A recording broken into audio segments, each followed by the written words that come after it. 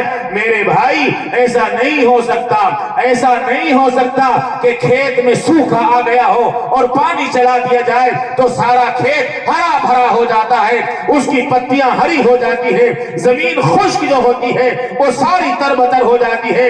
جب پانی اپنا اثر دکھاتا ہے، پیاز اپنا اثر دکھاتا ہے، ہانڈی میں پیاز کیوں ڈالا جاتا ہے، لہسن کیوں ڈالا جاتا ہے، گرم مسالہ کیوں ڈالا جاتا ہے، لونگ کیوں ڈالی جاتی ہے، دھنیا کیوں ڈالا جاتا ہے، سارے مسالے کیوں ڈالے جاتے ہیں؟ لہسن کا اثر سالن میں جائے، پیاز کا اثر سالن میں جائے، فلاں چیز کا اثر سالن میں جائے، یہ ساری چیزیں اپنا اثر چھوڑ کر جب ایک سالن کی ہانڈی مضبوط بنتی ہے۔ اللہ والوں کے پاس جانے سے ایسا نہیں ہو سکتا کہ پیاز کا اثر ہو، لہسن کا اثر ہو۔ اللہ والوں کے پاس جاؤ گے، اللہ والوں سے تعلق رکھو گے، اس کا بھی ایک اثر ہے، وہ بھی دل پر اثر کرتا ہے۔ میں آپ سے کیا بتاؤں، کہلانے کے ہمارے ایک دوست ہیں سالم بھائی، وہ چہرے پر کبھی داڑھی نہیں رکھا کرتے تھے، ہمیشہ داڑھی کٹایا کرتے تھے۔ میری بہت مہینوں کے بعد ان سے ملاقات ہوئی، میں نے کہا سالم بھائی ایسا لگتا ہے کہ 4 مہینے جماعت میں لگا کر آئے ہو، ماشاءاللہ کتنا خوبصورت چہرہ ہے، ماشاءاللہ ایک مشت داڑھی تمہارے چہرے پر آ گئی ہے۔ وہ سالم بھائی کہنے لگے مولانا میں جماعت میں نہیں گیا۔ میں نے کہا کسی اللہ والے کے پاس گئے تھے؟ کہنے لگے نہیں اللہ والے کے پاس بھی نہیں گیا ہوں۔ پھر چہرے پر داڑھی کیسے آ گئی؟ کہنے لگے ایک روز رامپور سے ہمارے یہاں مہمان آ گئے اور وہ مہمان کہنے لگے کہ ہمیں گنگو حضرت جی کے مزار پر جانا ہے۔ میں ان کے ساتھ گاڑی پر بیٹھ کر گنگو جب مزار پر حاضر ہوا، باہر بیٹھ کر سب نے وضو کی، وہ سارے کے سارے دیندار لوگ وضو کر کر اور 2 رکعت نماز صلاۃ الحاجت مسجد میں پڑھ کر حضرت کے مزار پر چٹائی پر بیٹھ کر دعائیں مانگ رہے تھے، اور میں اس نالی پر بیٹھ کر وضو بھی کر رہا تھا، بیٹھا ہوا رو بھی رہا تھا، وضو کر رہا تھا، میرا اندر سے دل رو رہا تھا۔ میں نے کہا آپ کیوں رو رہے تھے؟ کہنے لگے اس لیے رو رہا تھا کہ میرے چہرے پر داڑھی نہیں تھی، میں سوچ رہا تھا سالم اللہ والے کی عدالت میں اللہ والے کے پاس کیسے جائے گا، کس منہ کو لے کر جائے گا، کس طرح سے جائے گا۔ میں وضو کر رہا تھا اور وضو کرتے کرتے میرا دل اندر سے شرمندہ تھا، میں نے وہیں بیٹھ کر توبہ کر لی تھی، اور سچی پکی توبہ کرنے کے بعد پھر میں حضرت کے مزار پر نظریں جھکا کر کے جا کر ادب سے سلام کیا۔ اس روز کی وہ توبہ ہے، میرے چہرے پر داڑھی آ گئی ہے۔ بتاؤ تو صحیح آنے بیٹھنے والوں، اللہ والوں کا فیض قبر میں جانے کے بعد بھی اللہ والوں کا فیض جاری ہے، وہ اسی طرح سے برابر کر رہے ہیں۔ اسی طرح سے میں عرض کر رہا تھا ہمارا اگر تعلق اللہ والوں کے ساتھ رہے گا، ان کے ساتھ اٹھنا بیٹھنا رہے گا، ایسا ہرگز نہیں ہو سکتا۔ یہ جو 80% طبقہ ہمارا باہر گھوم رہا ہے اس کی کون فکر کرے گا؟ میں اپنے 20 بچوں کو لے کر، میں اعتراضاً نہیں کہہ رہا ہوں میرے بھائی، ہاتھ جوڑ کر کہہ رہا ہوں، اعتراضاً نہیں کر رہا ہوں، خیر خواہی ہے، خیر خواہی ہے، خیر خواہی ہے، خیر خواہی ہے۔ میرے پاس میرے 20 بچے ہیں، میں ان 20 کے چکر میں لگا ہوں، میرے پاس 500 بچے ہیں، میں ان 500 میں ہوں۔ باہر کیا ہو رہا ہے؟ باہر کیا ہے؟ امام صاحب کے پاس نماز پڑھنے آتے ہیں۔ قرآن کریم میں اللہ نے یہ نہیں فرمایا للمسجد اماما، بلکہ قرآن کریم میں اللہ نے صاف اور واضح طور پر اعلان فرمایا ہے للناس اماما، للناس اماما، کہ تم لوگوں کے امام ہو۔ تم ان کے امام نہیں ہو جو مسجد میں آئے، اور ان لوگوں کے امام نہیں ہو جو مسجد کے باہر رہتے ہیں۔ للناس اماما کے الفاظ آئے ہیں تو امام بھی ہم سب کو اور آپ سب بھی اس کے ذمہ دار ہیں۔ یہ جو آگ بے دینی کی لگی ہوئی ہے، یہ 80% طبقہ جو سلجھ رہا ہے، جھلس رہا ہے، حالات میں ڈول رہا ہے، حالات میں کھپ رہا ہے، حالات سے گھرا ہوا ہے، حالات میں پریشان ہے اور دین بھی نہیں جانتا، ان کے پاس نہ دنیا ہے نہ ان کے پاس دین ہے، آپ کے لیے ضروری ہے آپ کو اٹھنا پڑے گا، آپ کو ہی اٹھنا پڑے گا، آپ کو ہی اٹھنا پڑے گا اپنے گھر کو ماحول کو بنانے کے لیے۔ آپ میں سے اگر یہ سوال کر لیا جائے، آپ بیٹھے ہیں، بہت بڑی بات ہے، بچوں کو لے کر نہیں آئے ہیں، اولاد کو لے کر نہیں آئے ہیں، اپنی اولاد کو نہیں لا سکتے، اپنی اولاد کو اپنے سامنے مدرسے کے جلسے میں نہیں بٹھا سکتے، تو دوسروں کی اولاد کی کیسے فکر کر لو گے؟ اپنے گھر کو سدھارنے کے بارے میں ابھی نہیں سوچا ہے آپ نے، تو دوسروں کے گھروں کے متعلق آپ کے دماغ میں یہ بات کیسے آ جائے گی؟ پہلے آپ کو اپنے گھر پر توجہ رکھنی ہے، حالات پر نظر رکھنے ہیں۔ ہمارے اخلاق اگر اچھے ہو جائیں، ہماری عادتیں اگر اچھی ہو جائیں۔ اب سے تقریباً 10 سال پہلے ایک اخبار نکلتا ہے سیاست، اور ایک اخبار نکلتا ہے منصف، حیدرآباد کی سرزمین سے، اس میں ایک خبر شائع ہوئی تھی۔ ہم اپنی خدمت کے ذریعے سے، اپنے اخلاق کے ذریعے سے برادران وطن کو بھی اپنے قریب کرنے کی کوشش کریں۔ اخبار سیاست پہ یہ مضمون چھپا تھا، یہ رپورٹ آئی تھی کہ اس وقت اب سے تقریباً 10 یا 12 سال پہلے کا غالباً واقعہ ہے۔ اخبار میں لکھا تھا اس وقت بسوں کا گاؤں میں آنا، دیہات میں آنا، آپ کے گاؤں اور دیہات میں اب سے 10 سال پہلے پانی پت سے براہ راست اگر بس ہوگی بھی تو ایک صبح کو ہوگی، ایک شام کو ہوگی، ایک ہی بس تھی۔ گاؤں اور دیہات میں ایک بس آ رہی تھی۔ رات میں ایک بہن کے پیٹ میں درد ہوا، اور اتنا درد ہوا، وہاں برابر میں ہاسپٹل نہیں ہے، کوئی ڈاکٹر بھی نہیں ہے، کسی کو ہاتھ بھی نہیں دکھا سکتے۔ بہن کے پیٹ میں رات کو درد ہوا، ساری رات وہ اپنے درد کی وجہ سے کرا رہی تھی، اپنے درد میں کڑ رہی تھی، اپنے درد میں پریشان تھی۔ جب صبح ہوئی، اس نے دیکھا کہ بس کے آنے کا وقت ہو گیا۔ اس کا شوہر اپنی بیوی کو لے کر بس اسٹاپ پر، اپنی بیمار بیوی کو لے کر بس اسٹاپ پر آ کر رکا ہے، وہاں کھڑا ہو گیا۔ اس نے دیکھا کہ بس آئی ہے، اسکول کے بچوں سے بس کھچا کھچ بھری ہوئی ہے، پاؤں رکھنے کی جگہ نہیں ہے، چھت پر بھی بچے بیٹھے ہوئے ہیں، لیکن وہ مجبور تھا۔ اس کے بعد کوئی گاڑی بھی نہیں تھی، اس کے بعد کوئی بس بھی نہیں تھی۔ اس نے کہا ذرا سا راستہ دے دو، میں نیچے نہیں رہ سکتا، میری بیوی بیمار ہے، میری بیوی پریشان ہے۔